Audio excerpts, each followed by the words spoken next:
Good morning, everyone. This meeting of the Tennessee Higher Education Commission is called to order.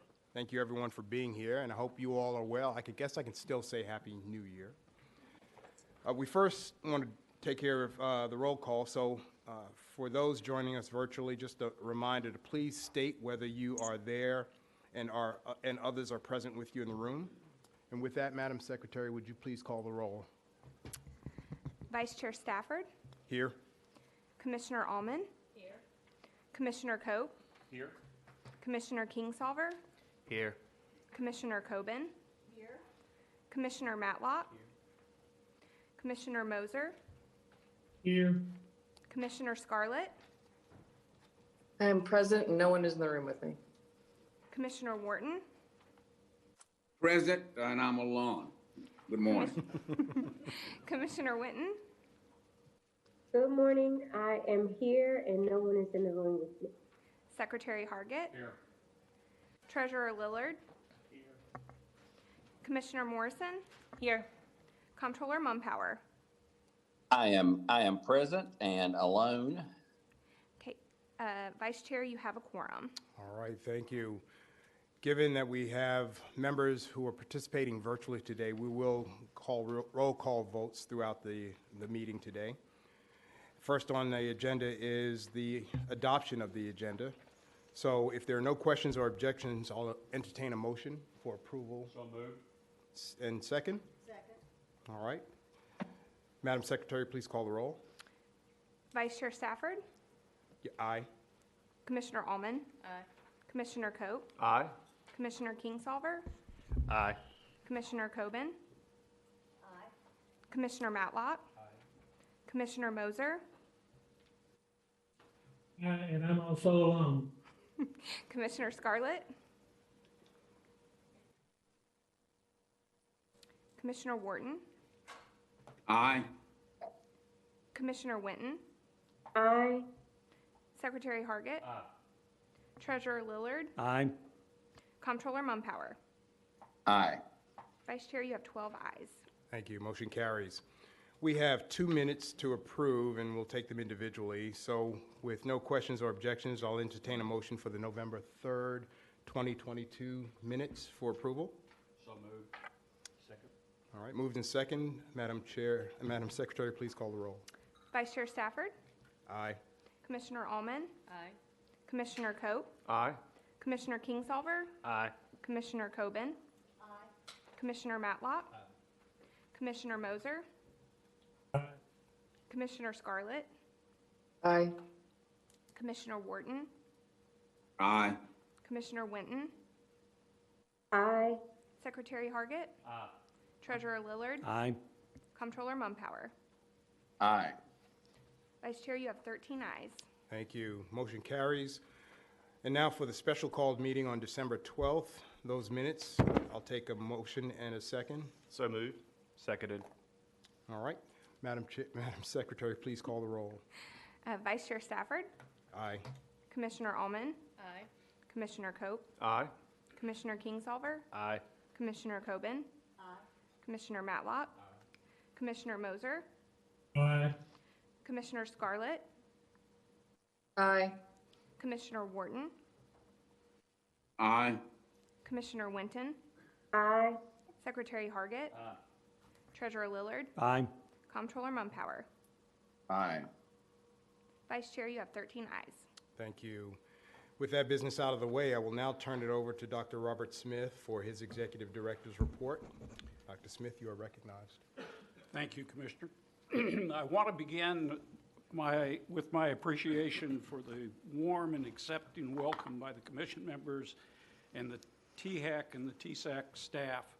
Anyone coming in from outside naturally faces scrutiny and skepticism, but I felt none of that.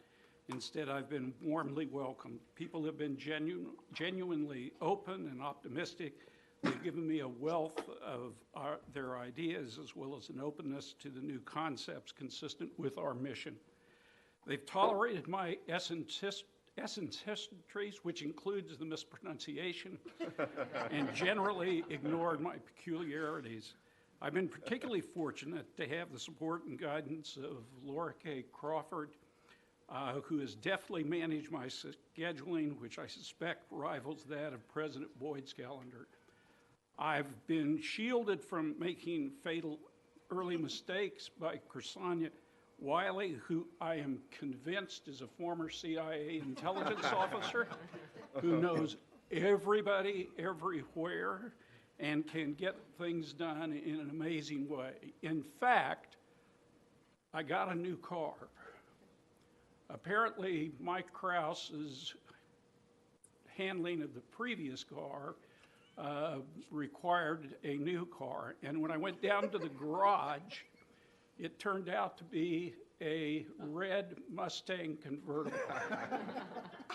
Probably the first in state history. Either that or I've got the keys to the wrong car in the garage.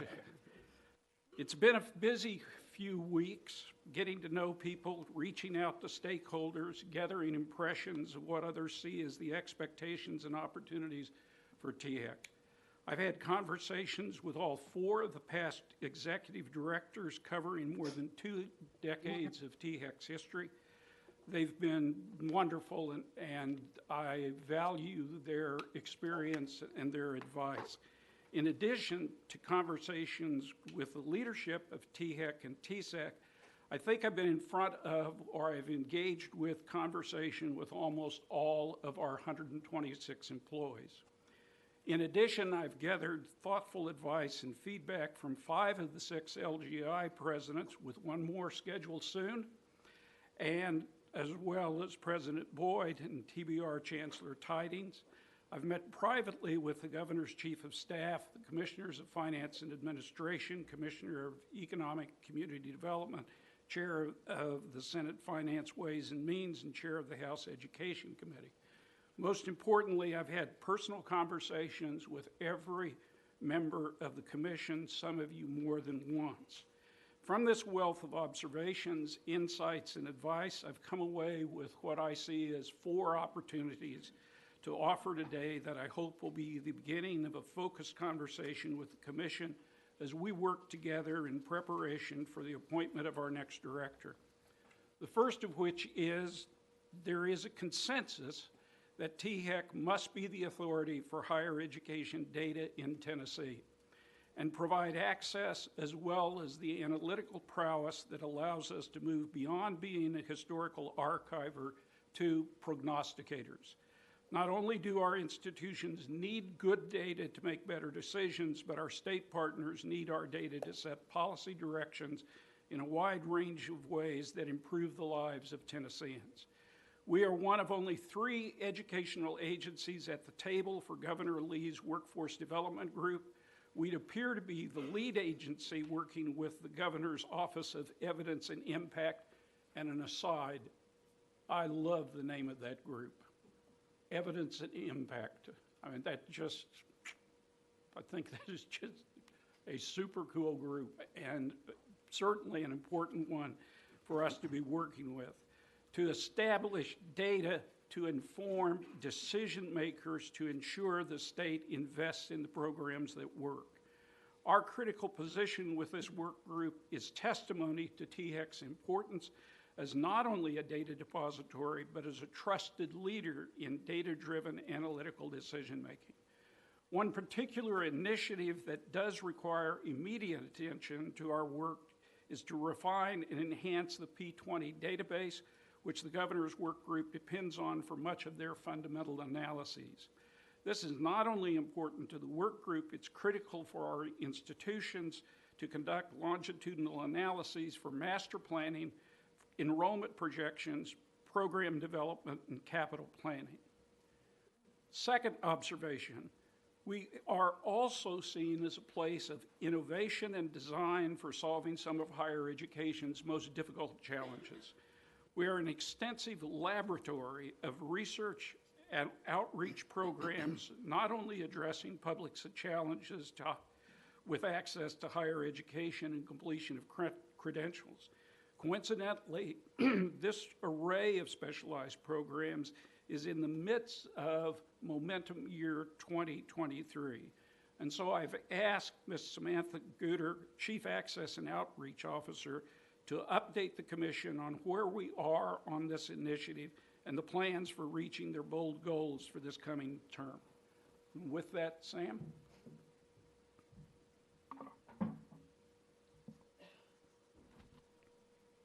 Thank you, Dr. Smith, and good morning, members of the commission. I'm excited to share about our team's work and the big goals we have set on Momentum Year 2023. Back in May, THEC released our first ever college going rate report and corresponding data. The college going rate for the class of 2021 dropped to 52.8%. And when we say the college going rate, we're talking about students who are the proportion of public high school graduates who seamlessly enroll in post-secondary education in the summer or fall following their high school graduation. So when we say here the class of 2021, those are students who graduated from high school in the 2021 academic year who then progressed on to post-secondary education. And when we say college here, we're talking broadly about our Tennessee Colleges of Applied Technology, our community colleges, our four-year universities, and out-of-state institutions, as well as private institutions, both in-state and out-of-state. So the rate decreased 9 percentage points since the onset of the pandemic, as you can see here, that drastic drop.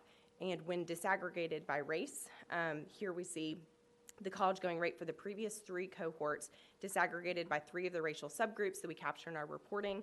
The overall decline is concerning, but when disaggregated by race, we see that gaps that existed previously have widened, and that, we believe, is a call to action. And all of this is a call to action because there could be longer-term impacts both for access and attainment and just vitality of our workforce overall and opportunity for individuals.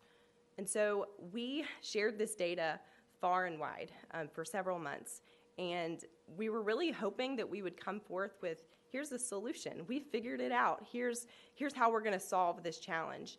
What we realized that there's no one answer to solving this problem, this challenge that we see in front of us. And so what we have launched is what we're calling a momentum year, and really wanting to build momentum, and we've shared, like I said, with diverse audiences the data, and what we're hoping to do is over the next year share the value of education and build momentum to drive enrollment in education and training beyond high school in Tennessee, and to figure out for the long term. So this is a one-year learning year, and we want to figure out what is the long-term vision going forward for access and attainment in our state, knowing that the world has changed and the way students perceive the value of higher education has changed, and we need to rise to that challenge and determine what our vision and strategy is going forward for the state. So within the momentum year, based on feedback from state and local leaders and to increase coordination and collaboration, we have set three big goals to drive us forward and build momentum. The first goal is to increase the college going rate for the high school class of 2023 to at least 60%. So this is students that are in high school right now, and we're specifically targeting this year's high school seniors, thinking about the class of 2023. We know this is an ambitious goal of 60%. We're currently at 52.8%, but we have broken this rate down by county and shared that at the local level. And we're hoping that we've localized this goal and that we can be really targeted on how we support students right now, knowing that students that are in high school are making critical decisions for their futures. The second goal is to increase adult enrollment in higher education through Tennessee Reconnect participation. In Tennessee, we have the Tennessee Reconnect grant and program, which provides adults the opportunity to enroll in community or technical college tuition-free. And at THEC, we have the Navigate Reconnect program that serves adults and provides guidance to any adult that's hoping to return or go to higher education for the first time. And what we're seeing in that program is that there is interest, and there's a lot of adults that are wanting to go back, knowing that there's been a lot of disruption in the workforce, and we're at a moment where we're ripe for innovation. And so what we're wanting to do is really re-energize on Tennessee Reconnect and figure out how we move forward to be strategic in this program and support those adults that might want to go back for more learning and more skills through higher education. The third goal is more far-reaching, but important. We want to improve coordination and alignment in education and workforce training to ensure that students have portable and stackable options for greater economic mobility. and really particularly thinking about right now, short-term, non-degree credentials are gaining a lot of popularity among students for good reason. It's a faster track into the workforce, into a high-paying job, and we want to ensure that we're able to measure quality in those programs. And so this goal is in collaboration with our academic affairs team and thinking about how we can better ensure that what we're preparing students for in higher education aligns with what the workforce needs are, and vice versa, that there are feedback loops across higher education and the workforce. And so this one really aligns also with our overall existing attainment goal in the Drive to 55, where we know by 2025, at least 55% of the jobs in our workforce are going to require post-secondary training. So wanting to make sure that we're figuring that out, and what that looks like beyond 2025 is kind of how we're couching this third big bucket of the Momentum Year goals. So we, this past fall, went all across the state and held regional meetings, a series of regional meetings to share the state level goals and to garner buy-in and get input and share that localized college going rate data and strategies to support student success. And in total, our team engaged with over 500 leaders at the local level and participants during the regional meetings. And there was robust discussion at each meeting, and we created space to openly weigh the challenges and opportunities that exist in the current education and workforce landscape. We raised up promising practices in communities and organizations in different regions. We identified the biggest needs across the state and wanted to really figure out how can we take action and support from the state level to the local level to better support students. We shared the localized data and provided expertise in analyzing that data to take action, and ultimately highlighted and got feedback on why this all matters, which is we want to ensure that students can access skills and have lifelong learning so that they can have fulfilled lives and be successful in the workforce and just in general in their life. And we want to ensure that the economy overall can thrive. And so that personal and overall for our state, the well-being, want to ensure that we're thinking about that and why this all matters. Because we can talk about the college going rate all day, but wanting to get to why does this matter, we want to ensure that we're supporting students through college to attainment so that they can reach their own personal success. So we are still working through this, so this is a work in progress, but some key themes, opportunities, and challenges emerged, and wanted to give a flyover view of the feedback and ideas that we got on the direction of where we need to go next as a state on college access and success. So at each regional meeting, we discussed and surveyed participants on 3 main questions. The first, what promising practice do you see in your community or organization that could have broader statewide impact? So what's working for you at the local level or within your organization? The second question, what needs to happen in your community to increase college enrollment and share the value of higher education? So what needs to happen for you in your community right now? And what resources, data, or support can THEC or the state provide to you to support the Momentum Year? So those were the 3 main questions we asked, and these are some of the themes that emerged. So the need for collaboration, partnerships, and strategic alignment. And so that includes community involvement, cross-sector partnerships between K-12, higher education, and the workforce at the local level, formal community-based networks, aligned strategies. This feels like a no-brainer, but I think that folks are realizing that there need to be formalized partnerships at the local level to drive action and intentionality in that at the local level. Communications was a big one that came up. So the need for marketing, advertising, messaging, and dissemination of that and general awareness to students and families. Several respondents mentioned a need for marketing and clear messaging campaigns to share information more broadly with students and families across our state. So I think this is one where we're thinking about how we can coordinate at THEC on how to share communication strategies to reach more students. Curriculum and course offerings, dual enrollment, college exploration courses, early college credit, stackable short-term credentials, work-based learning were some of the best practices that were kind of spotlighted as examples for potential for high impact, and that was a theme that came up. Data, I know Dr. Smith mentioned this in his opening remarks, but thinking about how data was mentioned as a big need at the local level as a need from the state level. And so this looks like participants thought that having school level county level, school district level data on some of the key reporting that we have. Having that disaggregated both by race, socioeconomic status would be helpful just at a trend level and aggregate level to be able to take action and have that be making data-driven decisions at the local level, and having longitudinal degree attainment data would be helpful. Direct student support, and so this is kind of how we're bucketing anything that's directly working with a student, so college advising and counseling services, school-based student services, supporting existing college access programs such as at the state level, Advise Tennessee, Gear Up Tennessee, Navigate, Reconnect, and our outreach team. Supporting special student populations was a theme that came up, but the most commonly cited need from local leaders was the need for a dedicated college and career advisor in the school building to support high school students. And with that, funding, of course, came up when we asked that question of what can we do to support you? I think a need at the local level for funding for innovation and programs like advising services. Policy considerations, there were several discussion items that fell under a bucket of things that would be more long-term considerations of policy change, such as potential changes to requirements for state aid and student counselor ratios, simplifying enrollment processes. We have a laundry list of things that we want to continue to work through and then share back for longer-term considerations for policy change.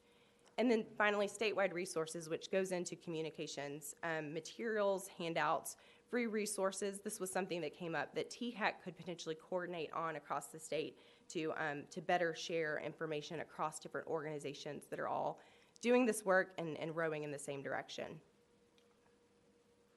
So to give a sense of where we are pushing ahead, we're taking those key themes, those big ideas, and charting a path forward over this next year. So Tennessee, we reported this past fall, THEC reported 14th day enrollment figures showing that undergraduate headcount for the class of 2022 was up slightly, and the community college headcount was down 3.4%, while university undergraduate headcount was up 2.7% year over year. So overall, we kind of held steady on where we are with an overall slight increase. We then, for the class of 2023, so the students that we're specifically targeting and wanting to build momentum for, we had a record-setting number of Tennessee Promise applicants for the class of 2023. So this year's seniors, when they applied to Tennessee Promise as of November 1st, we had close to 65,000 high school students apply to the Tennessee Promise program, the most in the program's history.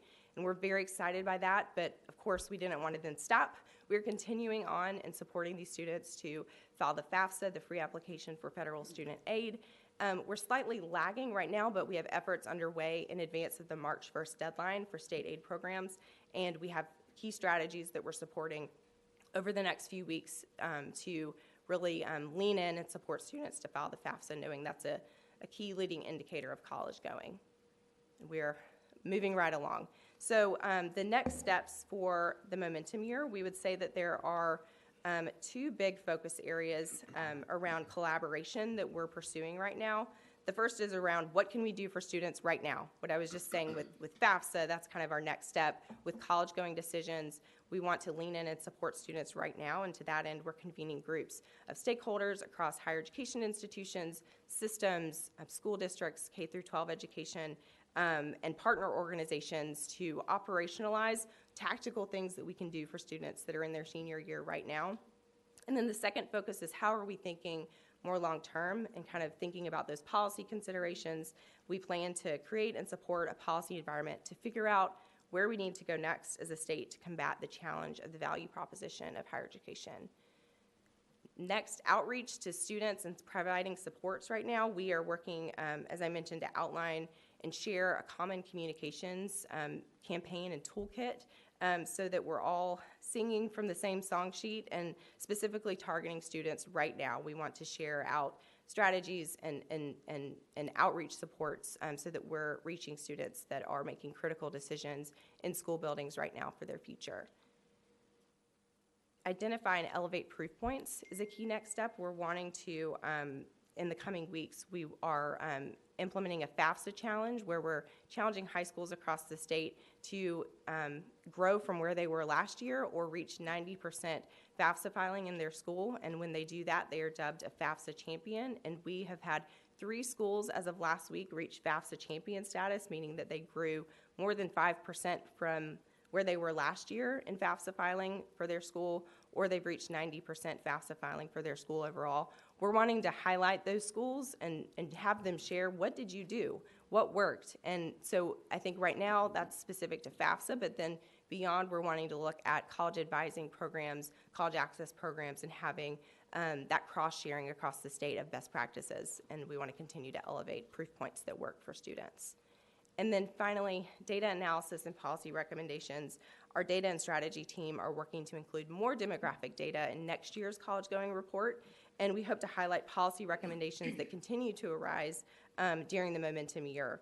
And I hope you will see that the overall initiative for 2023 is really a learning year for the entire state, and everyone is coming together to take swift action to inform students and engage more students in the many educational and workforce paths that can come after high school. And so we are carrying this work forward through coordination with partners and stakeholders all across Tennessee, and grateful to Dr. Smith for the chance to share about the good work, the excellent work of our team in launching this momentum year, and thank you for the chance to provide this update to you all and all that you do for students across our state. Thank you, Sam. As you can see, the Access and Outreach Group is really a living laboratory as a learning organization. And the idea behind a lot of their initiatives are to develop them and create proof of concept and then move on for deployment across the institutions, because the institutions are the benefactors of that. And none of this would be possible without the leadership that Ms. Guter has given to the program. I appreciate her very, very much. The third observation that I've made is based on this. I've heard from, specifically in my legislative visits, the Office of the Governor, fellow commissioners, and from the campus presidents, a need for streamlining policies and procedures that allow institutions to move quicker to market, encourage program innovation, and be more risk takers.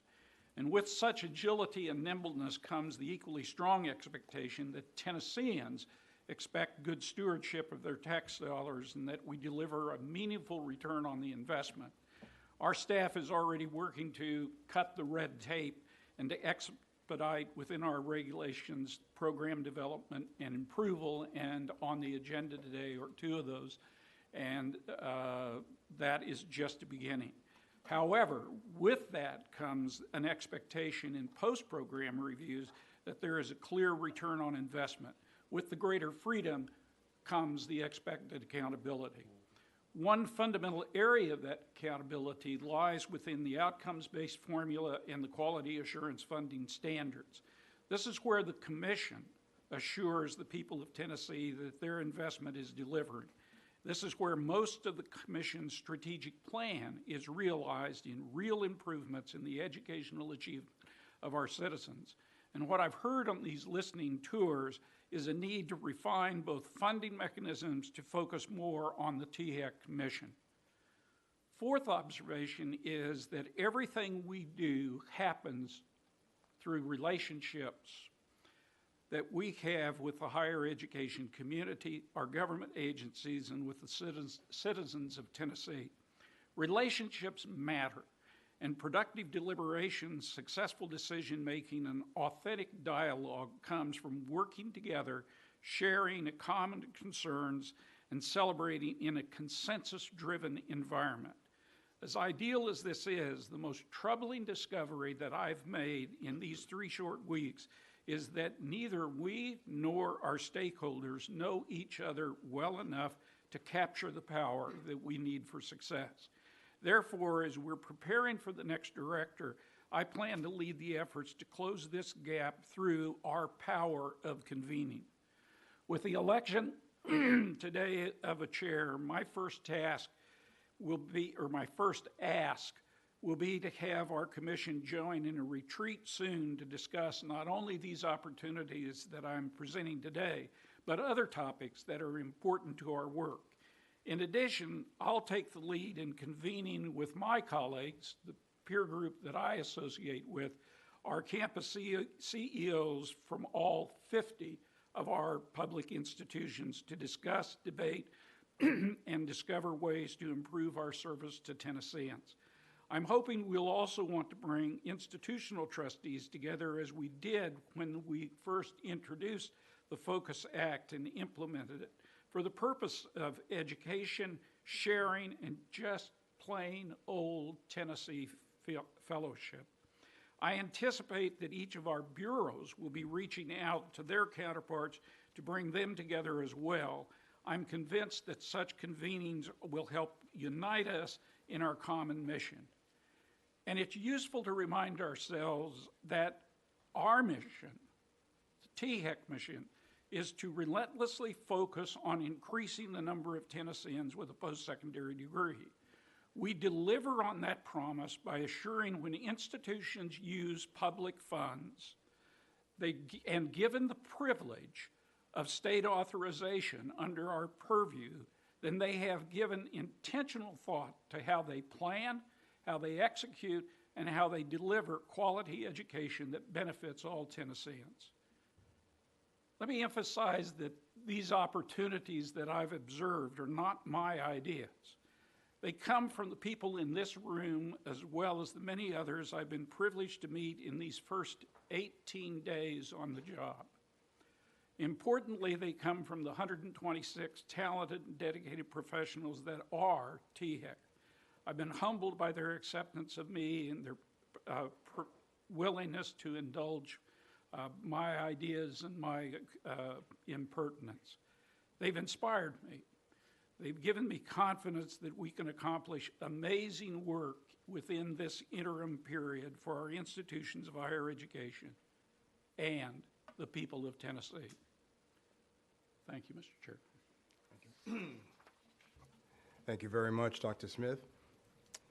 All right, moving to the rest of the agenda, we'll move to the consent calendar. We've had a request to reposition the transmission of the 2022-23 revised operating budgets off the consent item, off the consent agenda.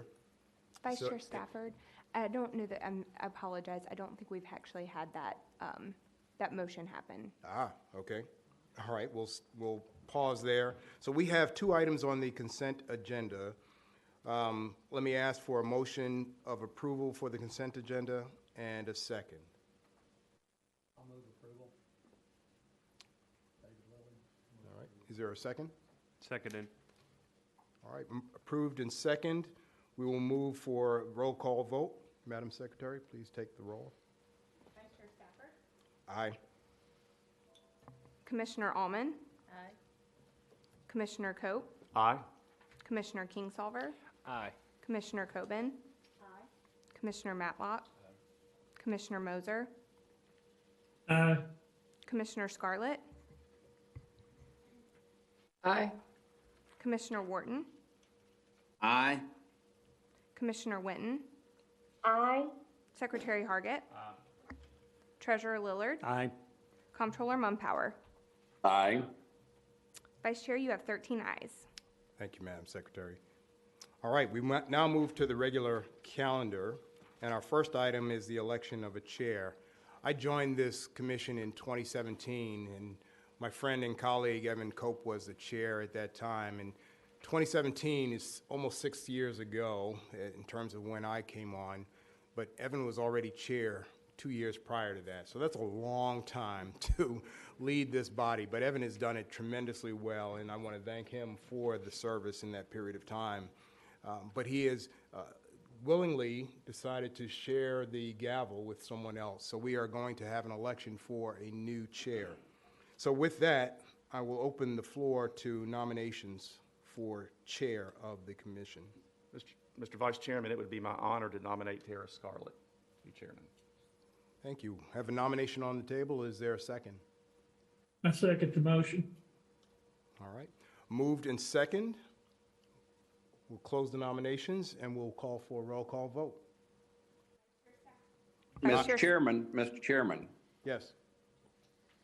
I think before the vote, it's open for a period of discussion, and if it is, I would like to ask a question. Sure, certainly. Thank you. First off, let me say appreciate Chairman Cope's great tenure of service. I appreciate it very, very much. And I also appreciate the willingness of Commissioner Scarlett to serve in this role. But I would like to ask Commissioner Scarlett, you, if you will, to articulate, number one, if you're willing to take this on, and number two, why you want to do it and what you want to do through the role. Well, thank you for asking the question. I'm very humbled and honored to have been nominated. I believe that one of the best things that we can be doing as Tennessee as we continue to look at our economic growth as a state is to be able to have a great credentialed workforce. And it's one of the reasons I accepted the position to become a commissioner to begin with. I think this is it's very important. It's what I've dedicated my life to, and I think it continues to be an important piece. I also believe that that we are at an interesting point right now, as even Ms. Guter had just pointed out with the momentum year, where we have a really big opportunity to help this current generation of students and those to come. And I think it's an important place for THEC to position themselves to help or continue to thrive in the space, to help all the institutions do what's necessary to grow and support this generation of kids. While simultaneously partnering with K-12 to do the same sort of thing. And I think there's just a big opportunity where we have to play in that space. Thank you very much. I will look forward to supporting you in this role. All right, thank you. Any other questions? All right, Madam Secretary, please call the roll. Vice Chair Stafford, Aye. Commissioner Allman, Commissioner Cope, Aye. Commissioner Kingsolver, Aye. Commissioner Coben, Commissioner Matlock, Commissioner Moser, Aye. Commissioner Scarlett, Pass. Commissioner Wharton, Aye. Commissioner Winton, An emphatic aye. Secretary Hargett, Treasurer Lillard, Aye. Comptroller Mumpower. Aye. Vice Chair, you have 12 ayes and 1 abstention. Motion carries. Congratulations, Tara Scarlett, our new chair. Thank you. One thing I've learned over the years is how wise our chairs are. So I've spoken about Evan, but Commissioner, now Chair Scarlett, has proven that she is very wise as well because she has already taken vacation before taking on this very important job. So, Tara, while you're away today, if you would like me to continue chairing, I'll be happy to. I'm so glad that you can read my mind, Commissioner Fox. Thank you. Would you please? Thank you. All right. With that, Pam? Thank you so much, Commissioner Stafford. I would, before we continue the meeting, like to say a few very nice and well-deserved things on behalf of Evan Cope.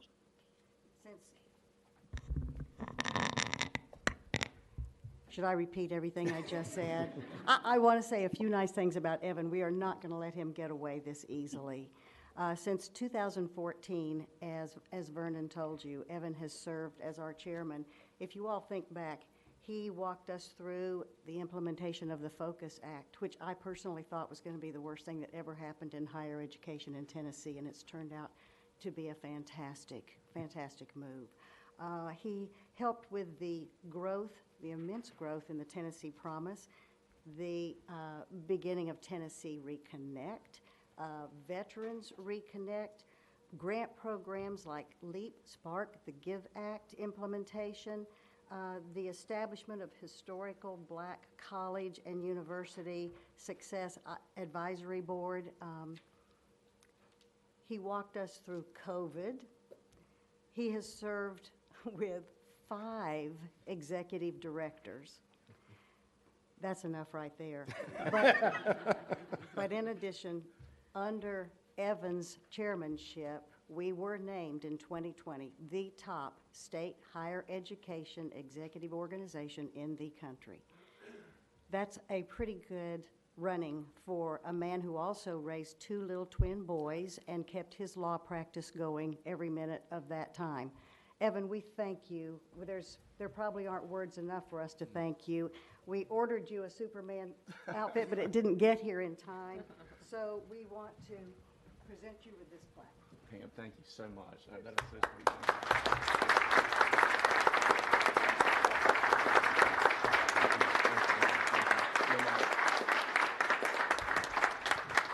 Let me just take just a second, if I could, Mr. Vice Chairman, and thank everyone for the kind comments and words. I do not deserve any of those kind words, but I'm grateful for them.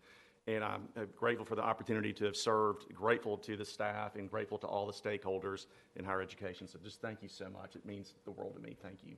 Thank you. Thank you. Yep. Congratulations. Thank you. All right. And if the selection of a chair wasn't enough transition, we also have on the agenda the search for an executive director. So with that, the next item on the agenda is the search committee recommendations, and I'll ask Mr. Lou Henneman, Chief of Staff of THEC, to come forward. You are recognized, Mr. Henneman. Thank you, Commissioner, and members of the Commission. For this agenda item, really would offer the invitation to a robust discussion about the direction that the search committee under your auspice should take. As you know, last Friday, the search committee, comprised of 6 members of this body, as well as 3 external advisors, did meet. They decided on the election of a chair to run that commission, or that committee rather, and that would be Chair Lady Scarlett. Additionally, they also agreed to a proposed job description, which you should all have in your materials or provided to you. In addition to that job description is also a rough outline of what the proposed search process and general timeline would be moving forward. Happy to discuss further about how that's operationalized once you have made or had other discussion and thoughts given about the job description and the outlined process. Mr. Chair. All right. So you have the recommendations before you. If there are no questions or objections, I'll entertain a motion and a second for acceptance of the recommendations.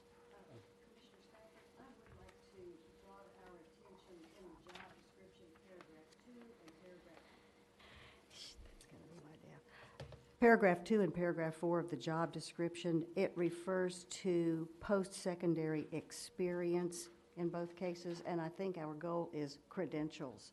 If people have a successful post-secondary experience, they might end up in Reconnect one day, and what we really want is for them to get that credential. I would just change the word experience to credential in both cases. Is there any discussion?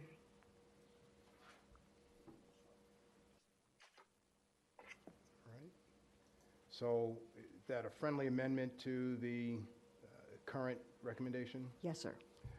So I'll need a motion for that. So moved. Second? All right. So with that, we'll take the amendment and the recommendation together for a roll call vote. Madam Secretary? Mr. Chairman. Yes, sir.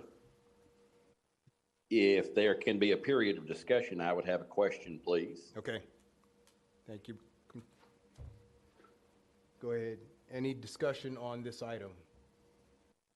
Thank you, Mr. Chairman. A question about the changing the word experience to credential.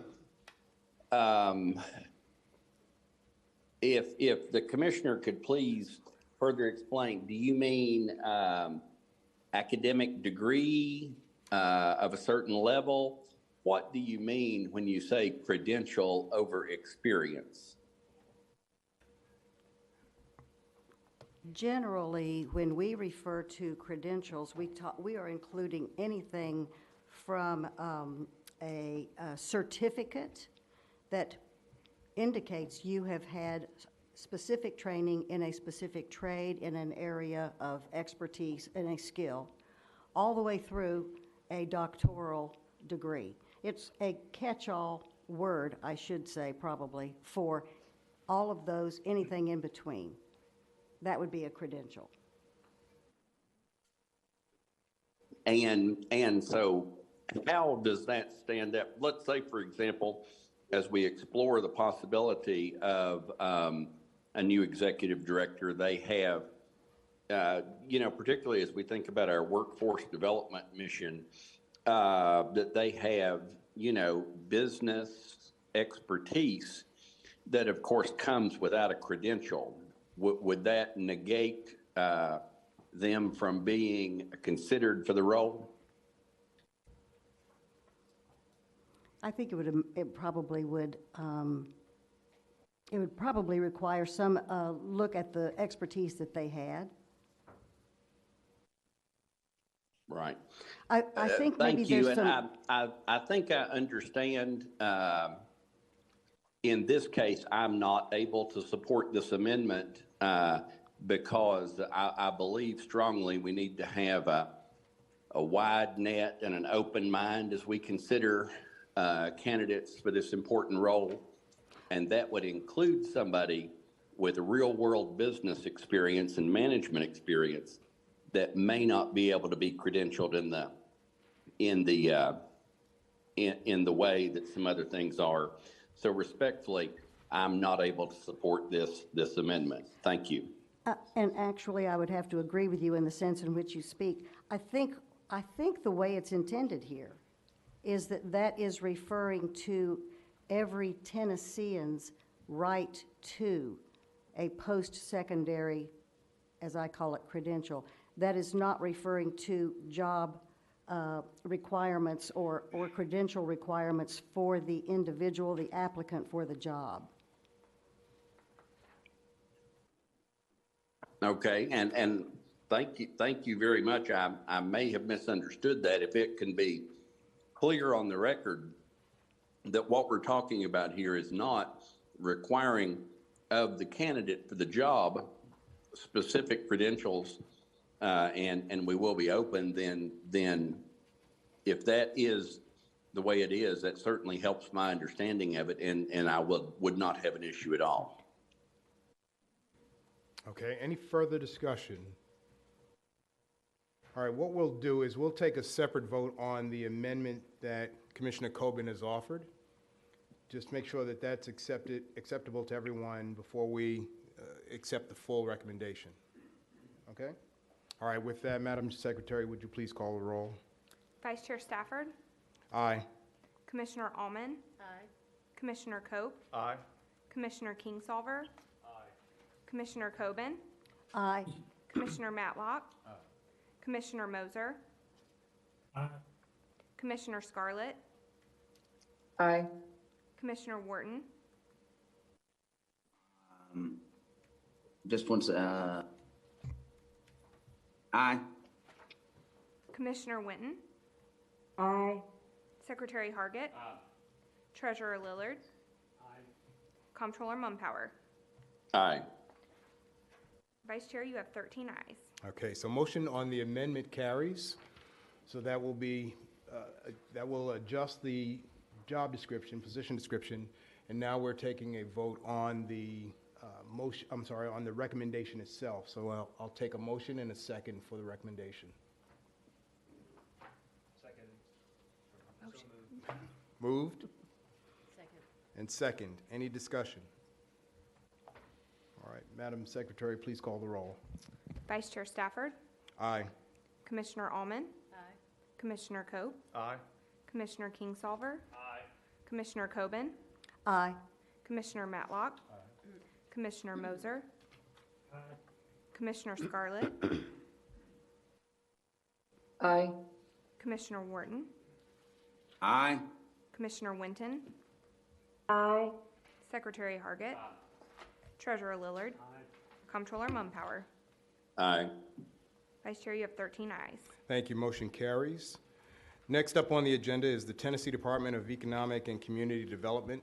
Presentation will be by Mr. Scott Sloan, our General Counsel of the THEC, and then presentation by Mr. Chasen Haynes, Senior Director of Business Development at the Department of Economic and Community Development. Mr. Sloan, you're recognized. Mr. Chairman, if I may say that I'm going to have to drop off the call, I want to say thank you to you all, and we'll see you soon. Thank you. Thank you, Comptroller Mumpower. All right. Thank you, Chairman Stafford, Dr. Smith, members. We are really excited about the next agenda item for you. Something we've never done before. We've invited the Department of Economic and Community Development to come today and brief you on their processes, the ones they employ as they recruit new business to the state of Tennessee, and also discuss the intersections with higher education. Joining us today is Mr. Chasen Haynes. He is the Senior Director of Business Development for the department.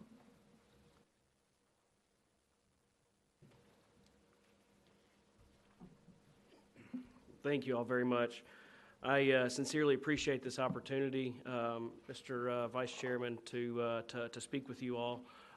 Commissioner McWhorter was unable to join, but it's definitely not lost on us the importance.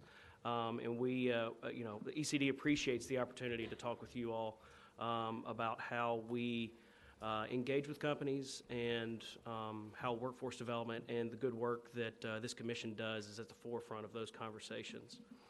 So a little bit about ECD. We get the opportunity to travel the world and carry the state flag. We talk about the business environment that's very business friendly for international companies, for domestic companies. And we talk about Tennessee Promise, Tennessee Reconnect, all these programs that are very impactful for these companies. As mentioned, at the forefront of the conversations is workforce development. These companies want to be able to come to a place where they can find the labor, the skilled labor that they need to be successful. On the front end, we work with communities to do site development work to make sure that whenever we do bring companies in, that they've got a shovel-ready site that's ready to go. And very similarly, on the workforce development side, we work with the communities, the TCATs, the community colleges, the universities, to also make sure that the programs are in alignment, that strategically align with the types of industries that we're seeing kind of come in. And so typically we'll have site visits when we're fortunate enough to get down to a certain level of interest from the company. And during those site visits, a lot of times we're touring universities or TCATs or community colleges. We're getting demonstrations from students. I was just telling Lou just before this, just this past year, we had a gun manufacturer in town, and they were visiting TCAT down in Marshall County, and there were high school students that were demonstrating in a TCAT some of the work that they were doing. It was extremely impressive. This is an international company, and that's something they continue to bring up very regularly. That instance is still an ongoing project, but just a little bit about kind of what we're seeing right now. Through Governor Lee's administration, we've seen over 440 projects locate. That represents nearly 80,000 job commitments for Tennesseans and over $30 billion in capital investment. So that's very significant. We saw a record-breaking year in 2021 where we had 130 projects representing 34,000 jobs and over $12 billion in capital investment. And then in this past year, we saw 16,000 new jobs announced over 107 projects, and that represented about $8.7 billion in capital investment. Currently, our pipeline is about around 300 projects, active projects that we have right now. We're very close to announcing somewhere between 25 and 30 of those projects right now that would represent several thousand jobs and several billion capital investment.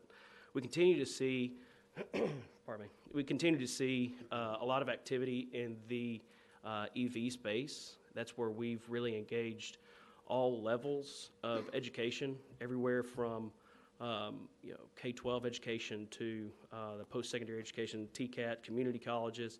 We've also been able to really engage with a lot of the universities on the engineering side. A lot of this new technology is continuing to develop. An instance in West Tennessee with Blue Oval City, you're seeing partnerships with Chancellor Tiding and her team building a TCAT on site to help service some of the work that's happening at that for the Ford and SK operation there. You're also seeing University of Memphis and University of Tennessee partner with Ford and SK to make sure that they're getting the higher level skills necessary to succeed. And you're seeing a lot of engagement from area high schools, area education, area K-12 education as well. And so in that instance, it's all hands on deck trying to make sure that that operation is going to be successful. So, and we've continued to see more and more. One of the more recent EV announcements happened with LG Chem in Clarksville, and that represented 860 new jobs and $3.2 billion capital investment. We continue to see more and more EV projects in the pipeline. We're not seeing a slowdown, so I don't know if it's going to happen or what, but personally speaking, I'd say this is one of my busiest Januaries at ECD that I've had since I've been here. Our vision for 2023 is to keep the ship moving in the same direction. We're going after high-quality jobs. We're being very strategic in what we're going after. We're trying to be cognizant of our resources, whether it be land, whether it be workforce. We're trying to be, as mentioned, very strategic in what kind of industries we're targeting. From a workforce development side, we see a lot of opportunities, as I referenced earlier, in the EV field.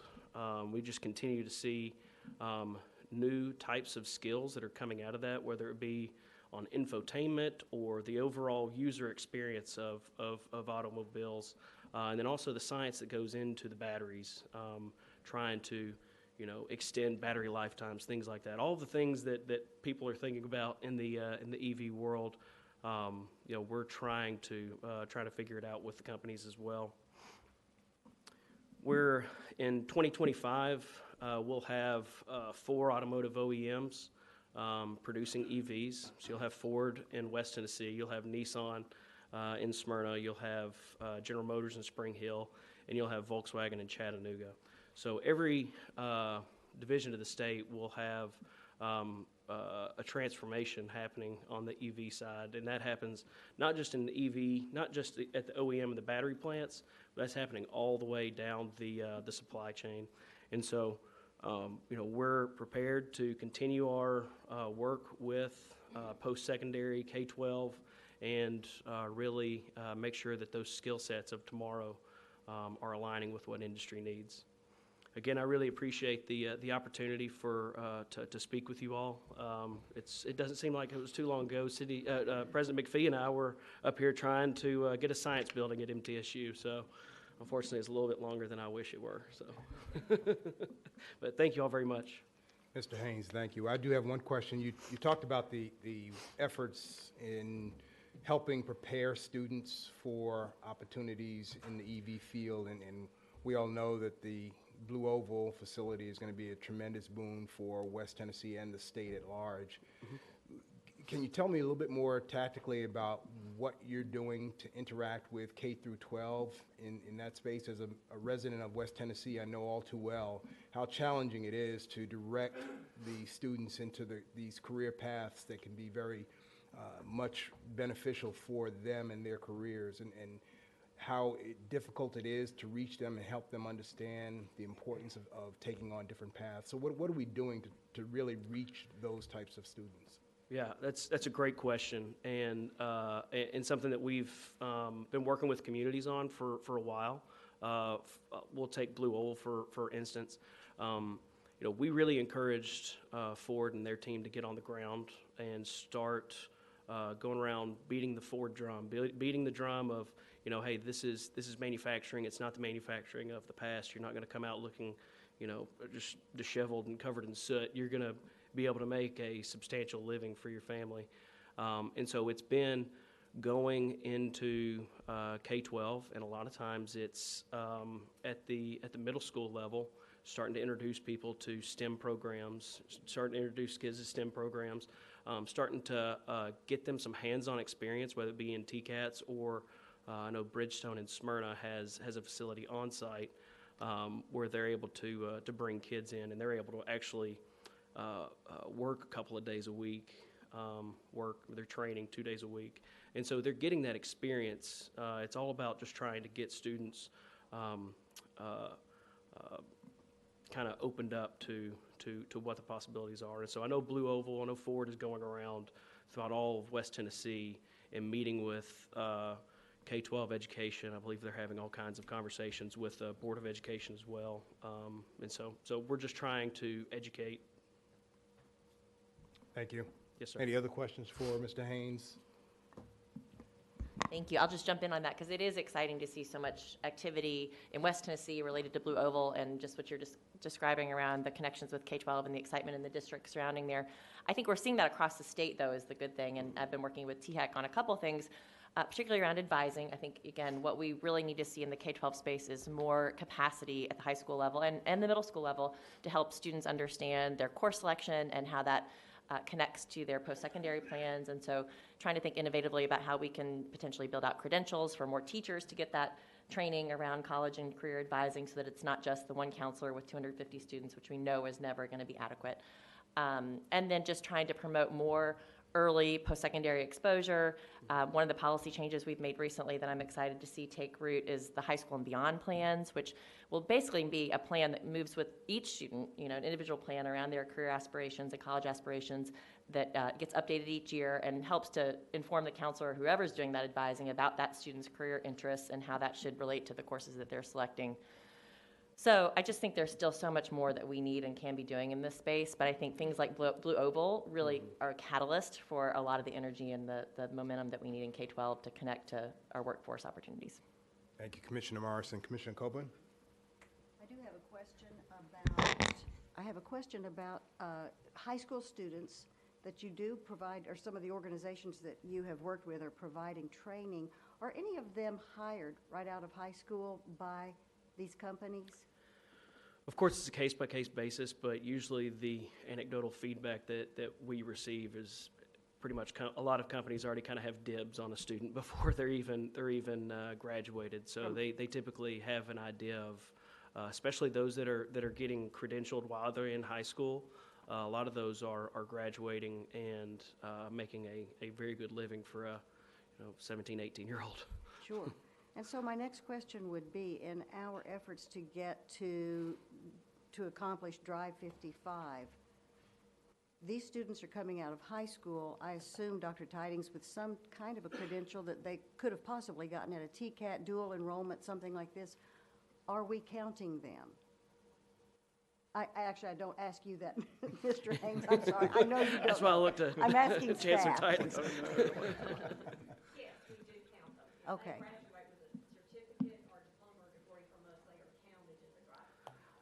But what? And that could be as they graduate.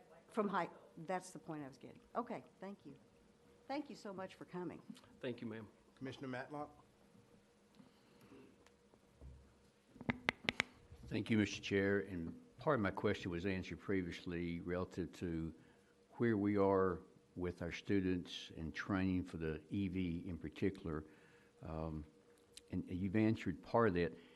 You said that you mentioned to Ford, maybe encourage Ford to put, I think you said, boots on the ground inside, I presume, the schools to help them understand the jobs that were available at that facility. Yes, sir. So they have, they actually took ECD's workforce development person, and they've put her on the ground in Tennessee, and she's working in both West Tennessee, or all over Tennessee, and also some in Kentucky, and just educating students on the opportunities and starting to build those relationships. One of the things I'm sure you're concerned about, I hope very concerned about, is the interaction between business and education, where we are somehow trying to get mentors, positive experiences from the business community back into the schools. I wonder sometimes if we aren't doing that a little bit late. I wonder if we shouldn't be backing it down into even middle school. I wonder if we shouldn't be encouraging, as they recruit in athletics at a younger age, maybe we should think toward that from higher education. Should we be back in? Because the jobs in EV that I understand you're going to be looking toward are going to be jobs that require a different set of skills. I do take a little bit of question about the disheveled and dirty. That's my world. Yeah. Well, you look great now. Thank you. You clean up well, Jimmy. Well, so the earlier that we can expose students to those companies, obviously, the better, because it's not even just the EV side. You know, with Amazon and Oracle coming to Nashville, you've got a whole tech boom that's happening in Nashville. That's also a whole new set of skills for Tennesseans for the most part.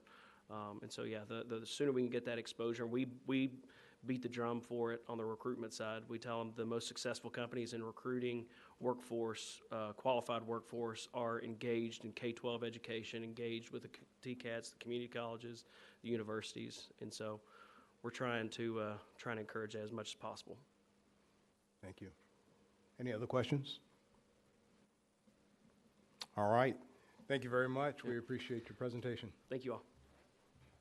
All right. Moving on with the rest of the agenda, this is an information item only, so there's no vote necessary. So item 4 on the calendar, Tennessee Colleges of Applied Technology Master Plan. And I'll invite Dr. Tidings to come forward and give a presentation, or introduce, I guess, Woody Giles. Dr. Tidings? Yes, good morning, and thank you for allowing us to be with you today. If you will recall, during your meeting in November, we did a presentation to you on our TCAT master plan for informational purposes. Today, we're going to bring back to you what I'm calling the Cliff Note version of our TCAT master plan for you to consider for vote today. We are requesting approval of the update of the 2014 Tennessee Colleges of Applied Technology statewide master plan.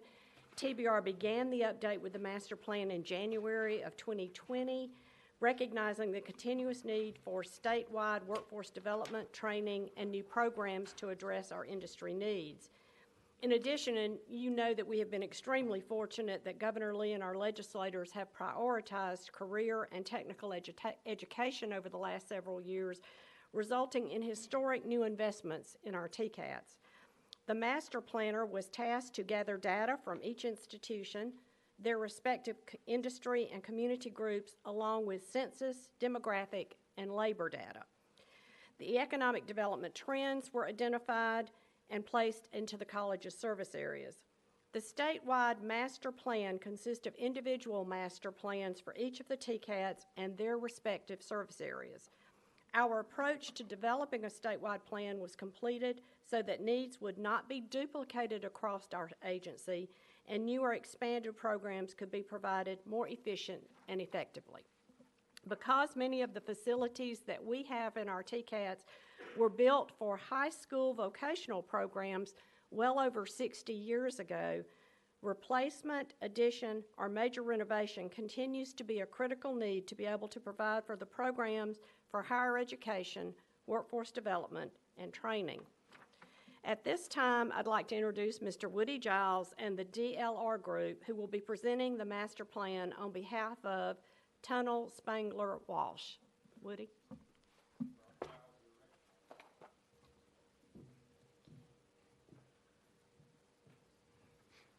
Thank you, Dr. Tidings. Good morning, members of the commission. Glad to be here. Again, if you feel a little deja vu, this is an abridged version of the presentation we gave in November, as we mentioned. So just a quick overview. This is a comprehensive update of the statewide master plan that happened almost 10 years ago now, and it focuses on every state-owned campuses. So there are some leased and other locations that are not included. My team and I visited all of these locations and did a detailed walkthrough of each campus, met with the president, met with local, regional leaders and members of the faculty. So really trying to get a comprehensive picture of the system and what's going on each campus. We're doing some small updates to the THEC space guidelines, which I'm happy to answer any questions about, but mostly focusing on the master plan today. So as Dr. Tidings mentioned, there are a lot of older buildings. You can see this pie chart is how many square feet are at all the TCATs based on the year it was constructed. So when you look at the 1960s and 70s, you've got more than half of the square feet. A lot of buildings of that age are fine, but in this case, because of how they were built and the specific purposes and just how much has changed to technical education, a lot of these facilities are no longer adequate for their purpose. We see a really make-do attitude at a lot of the TCATs. They're doing a great job with the resources that they have, and they're putting out a lot of graduates, but we think that we really need to invest in the next generation of infrastructure to make sure that they can do that better. So it's hard with a 30 or so campus master plan to talk about the actual recommendations, and again, wanted to be brief today. So I'll just focus on a couple of categories. There are some campuses that you see on the list here today where we think the entire campus needs to be replaced. All or almost all of the facilities are beyond the end of their useful lives. They're not doing what they need to. Some of these can happen on the same site they are today, and some of these can happen at new sites, and you may recognize a couple of these projects that are already underway. A number of other campuses you see on this list, we're recommending new buildings in addition to what they have. In some cases, there's one building. Some campuses we're recommending multiple buildings. Again, I won't go into the details, and you can see a continuation of that list here. And then at Hohenwald and several other campuses that also have new buildings, we're recommending additions to existing buildings. We're also recommending a number of new locations. Again, there'll be some items here that are familiar to you, including Blue Oval City. Our goal was to include every project that wasn't part of the previous master plan, so that, again, this is a comprehensive master plan and includes all those recommendations, but also a couple of new sites that were identified during this process. So that's the overview of the master plan in terms of where we are today and what TBR is working on. Obviously, some of these projects are already moving forward, but they're working on creating a detailed project list and looking at the potential cost of these and moving forward with making all this happen. So with that, happy to answer any questions. Any questions for Mr. Giles? Mr. Lillard? Yes, sir. I just wanted to ask, is this going to be a dynamic process going forward in the sense that you have many needs outlined here in the master plan, and of course that will have to be reconciled with the governor's budget, for example, when it comes out in early February and everything, and then what is ultimately approved by the General Assembly, et cetera, further down the road. And that will be an annual thing going forward, because there's a need from my standpoint to know what the needs are at any point in time as we go forward through this process, that degree of oversight and management. Can you comment on that? Yes, so in general, the TCATs, as you know, are more rapidly changing, more on their feet than some other corners of the Tennessee higher education system. So they're very quick to respond to those opportunities, and we've built that flexibility into the master plan. So a lot of these recommendations are for, a new technical building, and we don't know exactly what needs to go in that, but we know there's a need. So that's a placeholder, and that's a recommended item in the plan. I think as the years, and Dr. Tynes, you can jump in here for anything you'd like to contribute, but as the years go forward and either those needs have changed or we know more specifically what the program is, what employers are being served, what the needs are in that year, we can reevaluate specifically what the ask is, what the dollars are for that specific project. Yeah, and I do think Dr. Tidings, from my prior conversation, knows something of what I'm asking about here, which is, again, what I'd refer to as a dynamic model of updating this as we go through to understand what we have achieved and also what we have needs to do, not just a theoretical thing, but, what is the actual need that the state is facing in terms of its budget requests, et cetera, going forward. Because, the LGIs, for instance, and the University of Tennessee system, they manage these things fairly aggressively. And I want to see that level of management occurring here with respect to our TCAT properties as well. All right. Good point, Treasurer Lillard. Secretary Hargett. Thank you, my Vice Chairman Stafford, and I appreciate the great report. I hope that if anybody hasn't had the opportunity to fully look at it, that they will. There are so many needs out there, and I'm just going to say this. If with as much money as we have right now, how good things have been here, if we don't do something now, I don't know when we will. So now is the time. And Dr. Toddings, I just appreciate your leadership and just count on you to continue to keep us abreast of, as the treasurer talked about, the dynamic needs, and just also encourage you that this is not something that has to wait in between THEC meetings. Encourage you and your staff to make sure that we're all well aware as there needs to be changes made. And I'll echo Secretary Hargett, having visited some of these facilities. One, I've seen the conditions that some of them are in, and it is challenging to learn in those environments. But the importance of TCATs in our education system is tremendous, and so we can't ignore the students who go through that system at all. So, all right, any other questions? All right, with that, I'll entertain a motion for approval. So moved.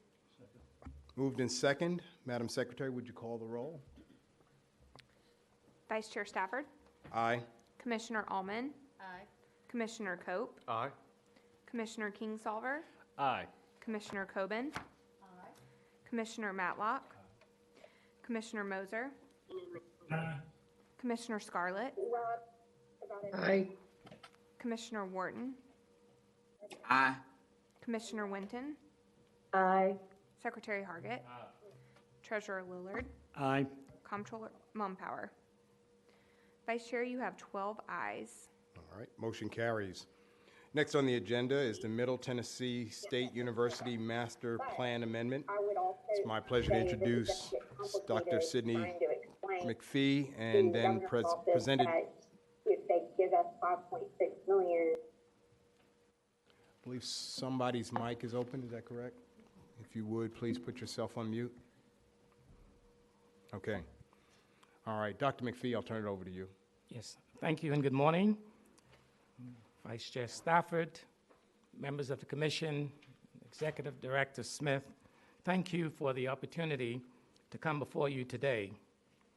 MTSU is requesting an amendment to its 2016 Campus Master Plan to include the development of a hotel to serve the MTSU community and the Rutherford County area, one of the fastest growing areas in the United States of America.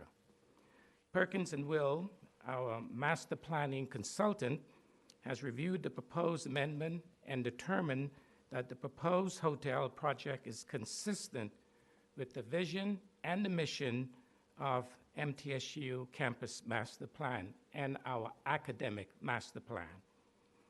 We have retained Brailsford and Dunleavy as a special consultant to analyze the MTSU demand for the hotel space, to help define the goals for the project, and to carry out a comprehensive market feasibility study for hotel development. Members of the Commission, the construction of this facility will provide our students in our academic tourism and hospitality program opportunities for experiential learning. MTSU started this degree program in 2019, and the enrollment for each year has almost tripled. An article in last week's local newspaper reported visitor spending in Nashville for 2022 was $8.8 billion, with 14.4 million visitors, and that is a 13% increase over 2021.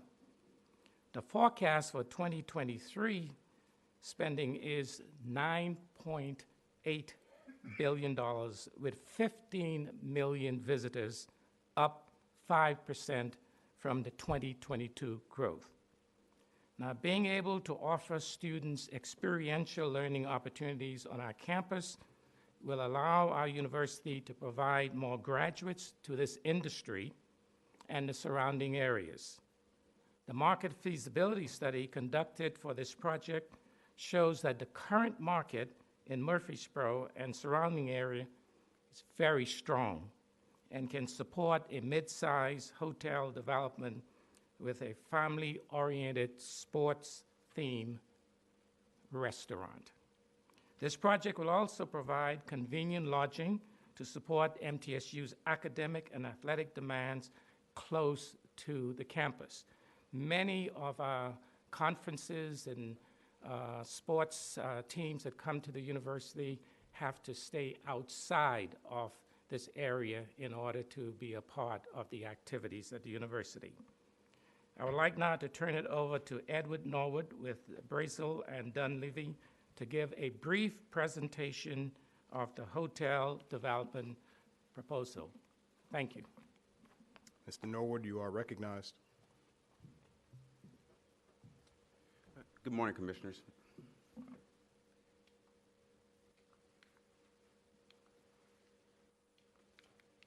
One second, let me get the presentation. Sorry, thank you. The purpose for the conversation today is to have the Commission approve, as President McPhee said, amendment to the university's current campus master plan. The amendment we're proposing today actually includes 2 potential sites for the hotel development, and I'll talk to you about the benefits of both of those sites. The project will be developed through a P3 partnership with MTSU. Right now, MTSU is in the process of revising its RFP, and that document will be sent not only to THEC, but also to SBC for approval. So just a quick overview of the strategic priorities and the criteria for success. We think there are 3 primary pillars that the university will achieve in actually getting this hotel developed on campus. First and foremost, an improvement to this academic program. As President McPhee talked about before, having experiential learning opportunities, not only for the Hospitality and Tourism Department, but for other institutions and other departments around campus is vital. Second, how it improves the university's athletic community. So continuing to fostering that Blue Raider community also helps with some goals for not only recruitment, but retention of students. Last, but certainly not least, is just really enriching the campus environment. Again, having a place for not only students, but guests, faculty, and staff to really congregate around MTSU to celebrate wins for the football team or any sports teams, and actually just to really have fellowship amongst each other while they're on campus. To give a little background about MTSU's current hospitality and tourism program, again, as President McPhee said, it started in 2019. The goal for the program is over the next 10 years to get to about 200 to 300 students. Right now, that program is strictly undergraduate. However, the university plans to add a graduate program in the near future. The current conditions right now, as President McPhee talked about before, is students, if they're trying to have job placement or internship options at MTSU, specifically in hospitality and tourism, have to travel to Nashville or further out to have those experiences. And it usually presents an undue cost on students who particularly don't have means to get to and from Murfreesboro to Nashville. Some of the programs that MTSU plans to actually have as an interdisciplinary part of the hospitality and tourism program would be nutrition and food science, leisure and sports tourism, media entertainment, actually having options for students to actually perform inside the facility as well as behavioral science. Again, having those students being able to look at how commercial landscaping works. And so again, using as many different programs as possible to have students have more of an enrichment and experiential learning environment. Good overview of the project description. We're thinking that the project should be 65 keys or more. We're thinking that will be bifurcated into traditional hotel night stays as well as kind of the extended night stays, understanding there's a demand in the Murfreesboro market for both of these types of stays. Again, having a sports-themed, family-style restaurant inside the facility is also key as well. The project concepts, again, really tries to solve those 3 pillars we talked about, fostering that athletic community, kind of continuing to advance the recruitment and retention efforts for not only the academic side, but the athletic side as well, and again, enriching that campus environment. There are 2 sites that I'll go through in a second that we want THEC to approve today. They're both about 4 acres, and they're owned either holistically by the university or the university as well in its foundation. The university plans to issue this process through a P3 procurement process. Again, shifting all of the risk to the developer and just providing a grand lease option from the university's behalf. So let's talk a little bit about where these sites are located. As you see right now, you see an image of Middle Tennessee's northwestern corner. Right now, we're proposing 2 sites. The L-shaped site, which would be more the light blue site, is about 4 acres. It's within a 3 to 5 minute walk of Floyd Stadium. And the second site would be an alternative site, which would be across Middle Tennessee State Boulevard. That site's, again, about 4 acres, is about a 10 to 12 minute walk.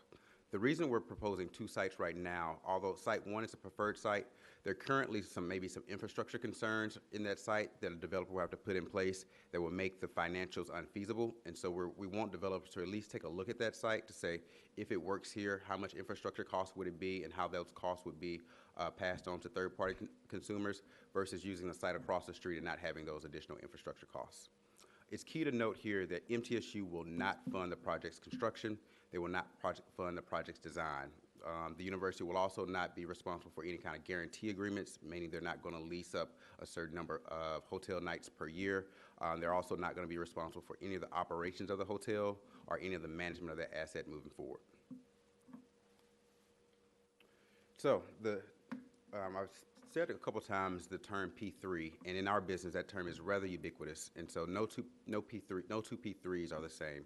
And so what P3s really are on the spectrum of how an institution wants to either retain risk and retain control or shift risk and shift control to a third-party provider. MTSU, the MTSU Hotel project, is more on the right-hand side by shifting risk and actually to the development partner, as well as shifting that control to the development partner. That development partner will be, again, responsible for the project delivery, so designing the project, hiring the architect, the construction contractors. They're responsible for the schedule of that building, make sure that building is built on time and on budget. They're responsible for all financing, so the developer will go out and achieve its financing either through its own equity or reaching out to the capital markets to borrow debt. And again, the operations and maintenance, long-term maintenance of that asset will be shifted to the developer. I wanted to give just a quick overview of kind of how that structure looks conceptually. So as you'll see, MTSU on the top left-hand side will provide a ground lease to a developer. And from there, that ground lease terms is right now is to be determined because we haven't signed a partnership with the developer. But at the end of that ground lease term, the asset and the land returns back to the university. And so at that point, MTSU would have received a new facility without any additional costs. That developer will be responsible for finding its own operator, finding its own AE firm, architecture and engineering firm, and also providing its own financing. A contribution agreement will be to be determined after we have selected a developer, understanding any kind of revenue profit sharing that the developer may pass back to MTSU. So with that, again, we want to thank you for your time today. Again, the request is to approve the amendment to the university's campus master plan for these 2 sites, and I'll open up for any questions. Any questions for Mr. Norwood or Dr. McPhee? Commissioner Kingsolver. Thank you. About how long is that lease expected to last? Great question. It's really to be determined. Right now, and that's the lease term is going to be really indicative of the financial terms, and so usually those terms can go anywhere from 30 years to maybe 75 years. All right. And is there any potential plan to use that as an emergency housing situation or any housing for campus or for students on campus? Not at this point. I mean, the university will have that option if there's available rooms there, but at this point, that's not the intention. All right, thank you. Other questions? I'd just like to say it looks like a fantastic project, very exciting and great work. Thank you. Any other All right. Moved in second. Madam Secretary, please call the roll. Vice Chair Stafford, Aye. Commissioner Allman, including assessments and or referral to CCFT or Commissioner whatever. Winton. Commissioner Winton. If we included Commissioner Winton. Hi, I'm here. Would Sorry. Wharton is here. We need you on mute until you vote. Wharton votes yes. Okay. Yeah, if it was just the young people that get admitted to and served in switch Commissioner or switch Winton. youth. Because those services last, I can hear you calling me. Okay. That's Commissioner Wharton That with takes the up a mic. slot that then does not turn All over. right, Commissioner Wharton, if you can mute yourself, we'd appreciate that. That's why the number is significantly lower than their 500. Thank you. Commissioner Cope, Aye. Commissioner Kingsolver, Aye. Commissioner Coben, Commissioner Matlock, Commissioner Moser, Commissioner Scarlett. Aye. We have an aye from Commissioner Wharton. Commissioner Winton, Aye. Secretary Hargett, Treasurer Lillard. Aye. Vice Chair, you have 12 ayes. All right, the motion carries. 3 years into the pandemic, and we're still having fun with mute buttons. All right. All right, next on the agenda is the academic policies. All right. Next on the agenda is the academic policies. We have two of our existing policies need amendment. So Dr. Julie Roberts is here, Chief Academic Officer. She'll provide a brief overview of the two policies before presenting more detailed information on each individually. All right, thank you. We do have two policies in front of you today. The first one is our new academic programs approval process policy, lots of P's. This is a policy that should seem familiar to the Commission. We did a pretty substantial overhaul of this in July. What I have presented for you today is really a cleanup to some of those revisions that we made in the last revision. As Dr. Smith said, we've been working really hard in academic affairs to streamline, make our processes more clear, and really with an eye to shortening time to approval for our new academic programs. In an effort to do that, we actually created a bottleneck for some of our campuses with when we put in our policy last time when the governing board approval had to happen. So the way the policy is currently written is campuses have to have governing board approval at the beginning of the whole process. And so what we've done with this proposed revision is hopefully put in some flexibility for our campuses so that they can dictate when their governing board approval happens, but we are saying that it has to be approved by the governing board of the institution before we would bring a new academic program to the Commission. So that's the gist of the first proposal here. All right, and we're going to vote on these separately. So do you want to continue with the second one, or do you want the vote first? I think we can do the vote first. Okay. Any questions on the first policy? Moved. Second. Madam Secretary, please call the roll. Vice Chair Stafford, Aye. Commissioner Allman, Commissioner Cope, Aye. Commissioner Kingsolver, Aye. Commissioner Coben, Commissioner Matlock, Commissioner Moser, Commissioner Scarlett, Aye. Commissioner Wharton, Aye. Commissioner Winton, Aye. Secretary Hargett, Treasurer Lillard. Aye. Vice Chair, you have 12 ayes. All right, motion carries. Dr. Roberts? Okay, thank you. Our second policy is our new academic units policy, which hasn't been to you in a while. This revision is a pretty substantial revision from where the policy stands currently. We've been planning this policy revision alongside of our new academic program inventory that we've been working on developing in-house. And so with that update, which we're hoping to release sometime this semester, we'll be able to track our academic units a little bit more closely along with our programs. So ahead of that, we wanted to get our policy in a little bit more clear for our campuses, as well as we wanted to align our language that's in here a little bit more closely with that in statute.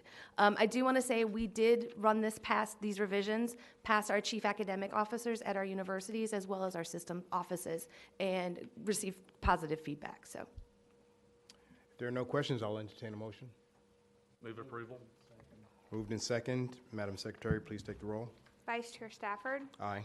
Commissioner Allman, Commissioner Cope, Aye.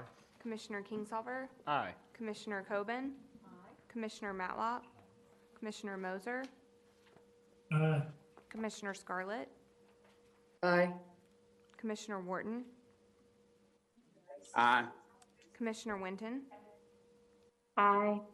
Secretary Hargett, Treasurer Lillard. Aye. Vice Chair, you have 12 ayes. All right, motion carries.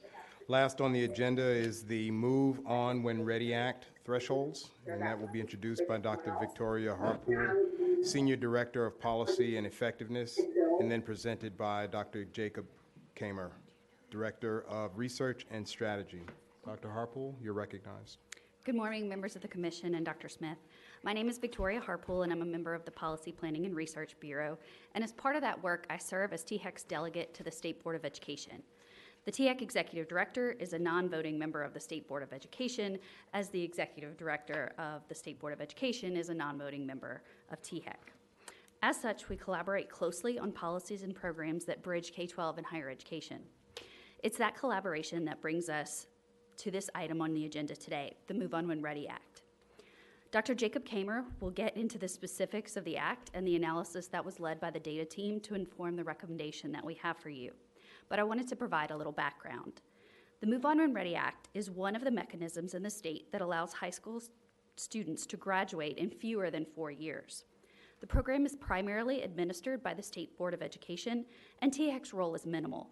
The Commission is tasked with setting the ACT threshold that is one of a substantial list of academic milestones a student would have to reach in order to qualify for early graduation. In the summer, we received a question from the State Board of Education staff, and after some investigation on both sides, we realized there was misalignment between the recommendation THEC originally made in 2012 and State Board policy. Therefore, we took the opportunity to review the threshold in light of what we know about the intent of the act and the available data and outcomes of Tennessee students before bringing you this recommendation. So at this point, I'll turn it over to Dr. Kamer. Dr. Kamer, you're recognized. Good morning, members of the Commission. Good morning, Dr. Smith, and thank you, Dr. Harpool. My name is Jacob Kamer, and I serve on THEC's Research and Strategy team. Today, I'll be presenting a recommendation for ACT subscores pertaining to the Move On When Ready Act, which corresponds to TCA 49-6-8103 for your consideration and approval. I will reiterate a few points established by my colleague, Dr. Harpool. Move On When Ready Act passed in 2011, and it provides a mechanism for early high school graduation. Students qualifying for early graduation under Move On When Ready are eligible for unconditional entry into a public 2-year college, conditional entry into a public 4-year college, and may receive the Tennessee Hope Scholarship. Statute directs the Tennessee Higher Education Commission to prescribe a recommended threshold for the ACT subtests of English and mathematics for students to qualify. As outlined in statute, eligible students must also meet a number of other academic criteria relative to their secondary education, including having at minimum a 3.2 cumulative high school GPA. Move On When Ready is administered by the State Board of Education, and generally very few students make use of this policy in a year. In 2022, for example, a total of 15 students statewide made use of the policy. In 2012, THEC provided a recommended threshold of 27 on each test based on analyses provided by ACT Incorporated, which were based on, at that time, the likelihood of a student earning a B or higher in college-level coursework based on their ACT subscores. In the administration of Move On When Ready, the ACT composite score cited in State Board policy is 21, and a ACT composite score of 21, as you may already know, is one of the academic thresholds a student must have to qualify for the Tennessee Hope Scholarship. And as a part of a review of policies, the State Board recognized the misalignment and began working with THEC on a new recommendation pertaining to the ACT thresholds. So now that you have more background into Move On When Ready and into the purpose of the item before you, I'll share with you our recommendation and our rationale for it. Because the Move On When Ready Act requires students to be eligible for the Tennessee Hope Scholarship, our team consulted data on first-time lottery scholarship recipients and their first-year outcomes. The same data are used in our annual Tennessee Education Lottery Scholarship Report, which is also available on our website. With this information, we sought to make a data-informed decision by consulting both descriptive and inferential statistics. In our analyses, we assessed the odds of a student retaining their scholarship and remaining enrolled in post-secondary education 1 year after their initial receipt of the scholarship based on their ACT scores. We limited our analyses to scholarship recipients with a high school GPA of at least a 3.2, which again is a requirement laid out in statute. From there, we ran a series of logistic regressions using both ACT composite scores and ACT subscores to assess the likelihood of a successful first-year outcome. From these analyses, we learned that the odds of a successful first-year outcome for students with ACT scores of 25 are not statistically significant from, or statistically different from the group of students with the highest ACT scores. And to frame that a little differently, in general, the higher a student's ACT scores are, the greater the likelihood for a successful, positive first-year outcome. When we compare students within each ACT score interval to the group of students with the highest ACT scores, the difference in the odds or likelihood of a successful outcome stops being significant around 25. Descriptively, we also noticed that first-time scholarship recipients with ACT scores of 25 in English and math renew and are retained at very similar rates to the students who would have met THEC's original recommendation back from 2012. We recommend, therefore, that students must achieve at least a score of 25 in English and mathematics on the ACT or the concordance scores on the SAT in order to qualify for early graduation under Move On When Ready. We also recommend, recognizing that students may retake standardized tests to improve their scores in a subject area, that these scores do not have to come from the same test administration. Following our analysis, THEC staff consulted with the State Board on the proposed thresholds, and pending your approval today, the State Board will review the policy change for implementation at its meeting next month. And with that, I would be happy to hear or answer any questions you have of me. Are there any questions? I have one. Commissioner Kingsolver? What is the corresponding SAT score to the ACT? Thank you for the question. Currently, and I will note that the ACT Incorporated tends to publish the concordance scores on their website, so if those scores are ever updated, that's usually a good source to look to if that ever changes around. For ACT of English, that should correspond to a 600, and for mathematics, a 590. Thank you. Commissioner Morrison? I'm happy to defer to Commissioner Lillard if you want to go. I just wanted to add in a couple additional points because I'm really grateful for the partnership with the THEC staff as always, but particularly on an item like this that affects both of our bodies. And it was a good example of our partnership to realize that there was an issue in terms of the alignment of our policies. I think there's a couple of reasons probably for that. Most likely that this is not a program that students have been taking advantage of in the past for a number of different reasons. There really was a financial disincentive for districts to promote this policy with students because they would lose the dollars associated with that student if they graduated early. And I know Commissioner Scarlett is on the phone. She's been on the ERIC Commission, which was a body that looked into a number of things coming out of COVID. And one of their recommendations to the General Assembly was to remove that disincentive, which has been done now legislatively. Fast forward, we are beginning to get lots more questions from districts about students who are interested in taking advantage of this policy program, and that's where we ran into the discrepancy in our policies. And what I really appreciated about the statistical analysis that they've just run through is that it helps ensure that we have confidence at the K-12 level that these scores are indicators that these students who graduate early will be successful in post-secondary. Because what we don't want to do is graduate students early and then set them up for any kind of failure or issues in post-secondary. So I do think this really thoughtful analysis will allow our board to come together next month and make a similar recommendation and pass this through in our policy as well. So just wanted to make those notes and appreciate the partnership. Thank you, Commissioner Morrison. Treasurer Lillard? I move approval of the item. All right. Moved? Seconded. And seconded. Madam Secretary, please take the roll. Vice Chair Stafford? Here, aye. Commissioner Altman? Aye. Commissioner Cope? Aye. Commissioner Kingsolver? Aye. Commissioner Coben? Aye. Commissioner Matlock? Commissioner Moser? Aye. Commissioner Scarlett? Aye. Commissioner Wharton? Commissioner Winton? Aye. Secretary Hargett? Treasurer Lillard? Aye. Vice Chair, you have 11 ayes. All right, motion carries. We are at the end of our agenda. Is there anything else for the good of our meeting? All right.